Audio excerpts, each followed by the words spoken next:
যে কোনো সাধারণ জিনিস থেকে অসাধারণ কোনো কিছু তৈরিতে চায়নারা পৃথিবীর চ্যাম্পিয়ন, এটা আপনাদের মানতে হবে।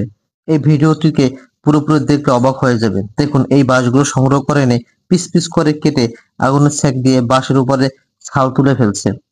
কি করা হবে সেটা জানতে হলে ভিডিওটি শেষ পর্যন্ত দেখুন। দেখুন, এই বাঁশগুলোকে ফালি ফালি করে উপর দিয়ে ছালগুলোকে কয়েকটা পদ্ধতিতে তুলে গরম পানিতে ভিজিয়ে চাপ দিয়ে পানিতে দাঁড়িয়ে এগুলোকে রোদে শুকোতে দেওয়া হচ্ছে। কি করা হবে একটু পরে বুঝতে পারবেন। এরপর এগুলো আরেকটা মেশিনে দিয়ে সফট করা হচ্ছে।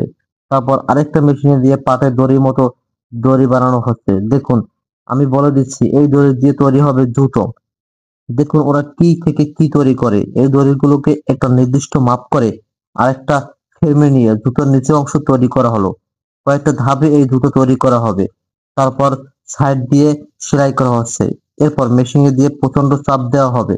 চাপ দিয়ে একটা ফ্রেম আকৃতি দেওয়া হবে। এরপর আবার মেশিনে দিয়ে জুতার নিচটা সেলাই করা হবে। সেলাই করে চাপ দেওয়া হবে। তারপর জিন্স কাপড় নিয়ে এর উপর অংশ সেলাই করা হবে।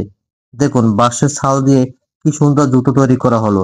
কেউ আসলে কল্পনা করতে পারবে না কি থেকে কি তৈরি হলো। এরকম ইউনিক ভিডিও পেতে আমাদের চ্যানেলটি সাবস্ক্রাইব করে পাশে থাকুন। ধন্যবাদ।